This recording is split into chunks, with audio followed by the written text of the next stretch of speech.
ఈ గొప్ప ధన్యతను పెట్టి దేవునికి వందనాలు చెల్లిస్తూ దేవుని యొక్క వాక్యాన్ని మనం చదువుకుందాము. యెషయా గ్రంథము 55వ అధ్యాయము 3వ వచనంలో నుంచి మనం చదువుకుందాం. యెషయా గ్రంథము 55వ అధ్యాయము 3వ వచనంలో నుంచి, చెవియొగ్గి నా యొద్దకు రండి, మీరు వినిన ఎడల మీరు బ్రతుకుదురు. చెవియొగ్గి నా వద్దకు రండి, మీరు వినిన ఎడల మీరు బ్రతుకుదురు. నేను మీతో నిత్య నిబంధన చేసిన దావీదునకు చూపిన శాశ్వత కృపను మీకు చూపుతాను. ఇది దేవుని వాగ్దానం. మొదటిగా దేవుని వాగ్దానం మన జీవితంలో నెరవేరాలి అంటే ఇక్కడ ప్రభు అంటున్నారు, చెవియొగ్గి నా యొద్దకు రండి. చెవియొగ్గి, ఏ చెవి అని అంటే ఆత్మ చెవి. దేవుని యొక్క మాట స్వరం మన దగ్గరికి వస్తూ ఉంటున్నప్పుడు, దేవుని యొక్క వాక్యము మన దగ్గరికి వస్తూ ఉంటున్నప్పుడు ఆయన మాట వినాలి. ఒకటి, దేవుని యొక్క వాక్యమే దేవుని యొక్క మాట అయినది కనుక ఆయన వాక్కు మనకి వినిపిస్తూ ఉంటున్నప్పుడు అది అద్భుతమైనటువంటి గొప్ప ధన్యతగా భావించాలి. ఇక్కడ అంటూ ఉంటున్నారు కదా, శాశ్వతమైన కృప ఎప్పుడు వస్తుంది అని అంటే ఆయన వద్దకు వచ్చినప్పుడే. ఆయన సన్నిధిని మనం ప్రేమించాలి, ఆయన యొక్క మహిమను మనం ప్రేమించాలి, ఆయన మాటను మనం ప్రేమించాలి. అందుకే అటువంటి వారిని ఆయన వెతుకుతూ ఉన్నారు, ఆయన కనిపెడుతూ ఉంటున్నారు, ప్రతి ఒక్కరిని పరిశీలన చేస్తూ ఉంటున్నారు. ఎందుకు అని అంటే ఆయన మహిమ విస్తరించబడాలి, తన పిల్లల ద్వారా ఆయన మహిమ విస్తరించబడాలి. అది జరగాలి అని అంటే తన బిడ్డలైనటువంటి వారు నమ్మకస్తులై ఉండాలి. ఆ నమ్మకస్తుల్ని దేవుడు ఈ భూమి మీద భూలోకంలో వెతుకుతున్నానని అనేక వాక్యాలు మనం చదువుతూ ఉంటున్నాం.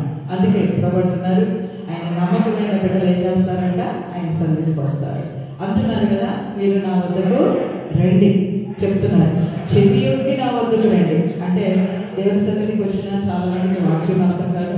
చాలా మందికి దేవుని సన్నిధి అంటే కొంచెం విసుగుగా అనిపిస్తూ ఉంటుంది. దేవుడు మా వాక్యం సరిగా అర్థం కాదు. ఎందుకు అంటే ఆత్మీయమైన చెవులు దేవుని యొక్క వాక్యం మీద పెట్టరు. వీళ్ళంతా కూడా వీరి ఆలోచన, వీరి యొక్క పరివర్తన అంతా కూడా వేరుగా ఉంటుంది అనమాట. దేవుడి కంటే ఇంపార్టెంట్ అనేకమైనవి ఉన్నాయని వాళ్ళ దృష్టిలో అనుకుంటారు. దాన్ని బట్టి ఇక్కడ ఏమంటున్నారు, చెవియొగ్గి అంటున్నారు అనమాట. ఎందుకు? ప్రభు మనల్ని ఎలా వింటున్నారు, మీరు ఎలా ప్రవర్తిస్తున్నారు, అన్ని విధాలుగా కూడా దేవుడు మనల్ని పరిశీలన చేస్తూ ఉంటారు. నెక్స్ట్ ఒక మాట ఉంది కదా, మీరు వినిన ఎడల మీరు బ్రతుకుదురు. వినిన ఎడల బ్రతుకుదురు అంటే ఈ లోక సంబంధమైన బ్రతుకు అంటే ఆత్మ సంబంధమైన బ్రతుకు దేవుడికి వెరీ వెరీ ఇంపార్టెంట్. కాబట్టి దేవుని యొక్క మాట వింటే ఇహపరముగాను పరలోక పరముగాను మన ఆత్మ మన శరీరం కూడా దేవుని యొక్క జీవంతో ఆశీర్వాదకరంగా ఉంటుందని దేవుని యొక్క మాట సెలవిస్తుంటారు. అంతేకాకుండా నీతో నేను నిత్య నిబంధన, దేవుని యొక్క మాట నిబంధన. ఈ నిబంధన దేవుడి యొక్క మాట ఎన్నటికీ కూడా తగ్గిపోదు, ఎన్ని తరాల మీదకి వెళ్తుంది. ఒక వాక్యంలో నిర్గమకాండము 3వ అధ్యాయము 20వ వచనం లేదా 20వ అధ్యాయం 3వ వచనంలో నుంచి అనుకుంటా చదువుతాము. నిర్గమకాండము 20వ అధ్యాయం 3వ వచనంలో నుంచి మనం చూస్తే దేవుని యొక్క వాక్యం ఇలా సెలవిస్తుంది, నేను తప్ప వేరొక దేవుడు నీకు ఉండకూడదు. అయితే ఇంకా ముందుకు వెళితే ఆ వాక్యంలో ఉంటుంది, నేను 1000 తరముల వరకు ఆశీర్వదించేవాడిని అన్నాను. హల్లెలూయా. 1000 తరాల వరకు, తరాల మీదకి దేవుని యొక్క ఆశీర్వాదం రావాలి అని అంటే దేవుని యొక్క మాట దగ్గరకు మనం రావాలి, దేవుని యొక్క సన్నిధిని మనము అనుభవించాలి. అదే ప్రభు మనలో కోరుకుంటూ ఉంటున్నారు. ప్రియమైన వారు, దేవుని యొక్క మాటలో బ్రతికేటువంటి ప్రతి బిడ్డ విషయంలో కూడా దేవుడు కలుగజేసుకుంటున్నారు. ఆయన యొక్క వెలుగును వారికి చూపిస్తూ ఉన్నారు. వారికి కావలసినటువంటి మార్గాన్ని వారికి తెలియజేస్తూ నడిపిస్తూ ఉంటారు. కాబట్టి ఇక్కడ అంటున్నారు, దావీదుకు చూపిన కృపను నేను మీకు చూపిస్తాను. శాశ్వతమైన కృప. అది మరి మధ్యలో ఆగేది కాదు. వీళ్ళు మంచిగా లేదు కదా ఆపేద్దాం అనుకోడు దేవుడు. వీళ్ళ తర్వాత వీళ్ళ పిల్లలకి నేను వాగ్దానం ఇచ్చాను కదా, వాళ్ళతో నేను నా వాగ్దానం వాళ్ళు సరిగ్గా లేదు కాబట్టి ఆపేద్దాం అనుకోడు. ఎందుకంటే మాట తప్పని దేవుడు వాగ్దానం చేస్తారంటే అది తప్పకుండా జరుగుతుంది. అయితే ఒకటి దేవుడు ఆశిస్తున్నారు ఏంటిది అంటే దావీదుకు చూపిన కృప. దేవుడికి స్తోత్రం. దావీదు నమ్మకంగా ఉండినటువంటి వాడై ఉన్నారు. అలాగే దావీదు యొక్క కుమారుల విషయానికి వస్తే మీ పిల్లలను నేను ఆశీర్వదిస్తానని చెప్పిన దేవుడు వారి యొక్క జీవితాలలో యేసు ప్రభువు వారు తండ్రి అయిన దేవుడు ఉన్నప్పుడు అద్భుతాలు జరిగినాయి. ఆ తర్వాత వారు తప్పిపోయారు. అయినప్పటికీ కూడా దేవుని యొక్క కృప ఎప్పటికప్పుడు వారిని బలపరుస్తూ ప్రోత్సహిస్తూ మార్చడానికే చూశారు. దేవునికి మహిమ కలుగును గాక. కాబట్టి మన జీవితాల్లో కూడా ఆయన ఇచ్చిన వాగ్దానం మన పట్ల ఉంటా ఉంటున్నప్పుడు మన యొక్క పరిస్థితులు, మన యొక్క లేదా మన యొక్క హృదయం ఏదైనా తగ్గిపోతూ ఉంటుంటే మనల్ని బలపరచడానికి, మనల్ని మార్చడానికి దేవాతి దేవుడు మనల్ని చూస్తూ ఉంటారు. ఆ సమయం దేవుడు మనం దేవుడికి ఇవ్వాలి. అలాగే దేవుడి సన్నిధిలో ప్రభువా, నా యొక్క జీవితంలో నీ పుట్టిన మార్గంలో నేను నడవాలి అని ప్రభుకి మన జీవితాన్ని అప్పగించాలి. ఎప్పుడైతే మనం అలా చేయగలుగుతూ ఉంటున్నామో, మన మీద పూర్తి అధికారం ప్రభుకి చేస్తూ ఉంటున్నామో, ఈ లోకంలో కొన్ని వ్యతిరేకతలు లేదా కొన్ని అసమాధాన పరిస్థితులు వచ్చినప్పుడు సమాధానం ఇచ్చే దేవుడు యేసయ్యే. హల్లెలూయా. ఆయనే చూసుకుంటా ఉంటారు మన జీవితాల మీద అధికారిగా ఉండి. ఆత్మీయ జీవితంలో తొట్టులకు ఆయన చేపట్టుకోవాలని మనల్ని ప్రభు పిలుస్తున్నారు. కాబట్టి ఈ యొక్క భయంకరమైనటువంటి దినాలలో దేవుడి యొక్క వాక్యమే మనల్ని ప్రకటిస్తుంది. దేవుడి యొక్క మాట ప్రకారమే మన జీవితాలు కొనసాగుతూ ఉంటున్నాయి. ఈ లోకంలో ప్రజల్ని పరిశీలిస్తుంటున్నప్పుడు, ప్రభు నమ్మిన బిడ్డల్ని పరిశీలిస్తుంటున్నప్పుడు దేవుడికి తన యొక్క పిల్లల ద్వారా ఒకటే ఒక ఆశ కలిగి ఉన్నారు. ఏంటి అని అంటే, మనము దేవుడిని వెంబడిస్తూ ప్రార్థన చేస్తూ ఇతరుల కొరకు ప్రార్థన చేస్తూ అనేకులను పాపముల నుండి, అనేకులను భయంకరమైనటువంటి శాప జీవితాల నుంచి, అనేకులను దేవుడికి దగ్గరగా చేయడానికి, దేవుని యొక్క రాజ్యాన్ని అందించడానికి, నరకం నుండి తప్పించడానికి మన నుండి ప్రార్థన కోరుకుంటున్నారు.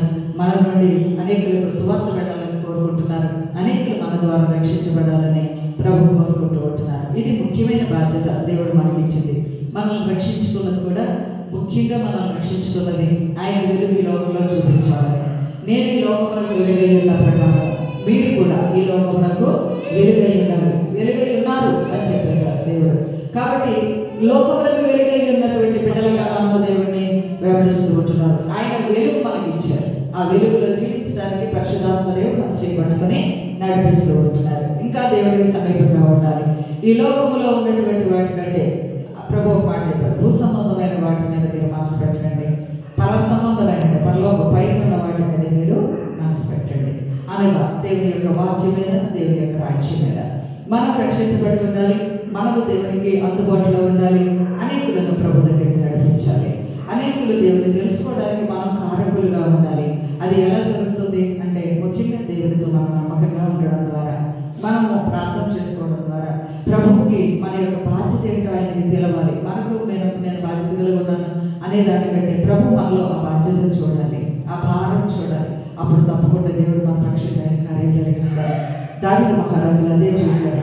ఈ యొక్క దావీదు నా హృదయానుసారులు ఉన్నారు కదా, దేవుడు ఎప్పుడు కూడా దావీదుకి ఇచ్చిన శాశ్వత కృప నీకు ఇస్తానని వాగ్దానం చేశారు. ఇక్కడ ఈ వాగ్దానం ఎప్పటికీ కూడా ఎన్నటికీ కూడా మారినది. ప్రతి ఒక్కరు ఎవరు స్వతంత్రించుకుంటే వారికి ఆ వాక్యము ఎవరైతే స్వతంత్రించుకుంటారో, మేము మనము అందరం కూడా ఆ వాక్యాన్ని స్వతంత్రించుకొని మన యొక్క జీవితకాలమే కాదు, మన యొక్క తరాలు మన ముందున్న తరాలు దేవుని యొక్క పరిశుద్ధ నామముల వాగ్దానం సొంతం చేసుకోవాలి కనుక, దేవుని యొక్క వాగ్దానం కనపరచాలి కనుక, జరిగించాలి కనుక, ముఖ్యంగా మనము దేవునితో అనుకూలంగా ఉండాలి. మనము దేవునికి ముఖ్యంగా అది స్వతంత్రించుకుని మన తరాలకు అందించాలి. అదే ప్రభు మనల్ని కోరుకుంటున్నారు. కాబట్టి ప్రియమైన దేవుని సంగమ, దైవజన్మ, ప్రభు మనల్ని ప్రేమిస్తున్నారు, నేను ప్రేమిస్తున్నాను, ఆయన ప్రేమిస్తున్నారు కనుకనే మనం ఈరోజు దేవుని సన్నిధిలో ప్రార్థించుకోగలుగుతున్నాం, దేవుని యొక్క మాటను వినగలుగుతున్నాం, దేవుని యొక్క వాక్యంలో బ్రతకగలుగుతున్నాం. కాబట్టి ఇక్కడ చెప్పిన ప్రకారంగా చెవి యొగ్గి నా యొద్దకు రండి, మీకు వినిన ఎడల మీరు బ్రతుకుదురు, నేను మీతో నిత్య నిబంధన చేస్తున్నాను. దావీదునకు చూపిన శాశ్వత కృప నేను మీకును చూపుతును. అంటే పక్షపాతం లేని దేవుడు, ఆనాడు చూపిన కృప, ఆనాడు ఉన్న దేవుడు, ఆనాడు చూపిన కృప, ఆ ప్రేమ ఈనాడు కూడా మనతో మాట్లాడుతూ మీకు కూడా చూపిస్తానని చెప్పిన దేవుడు అద్భుతమైనటువంటి సమర్థుడు.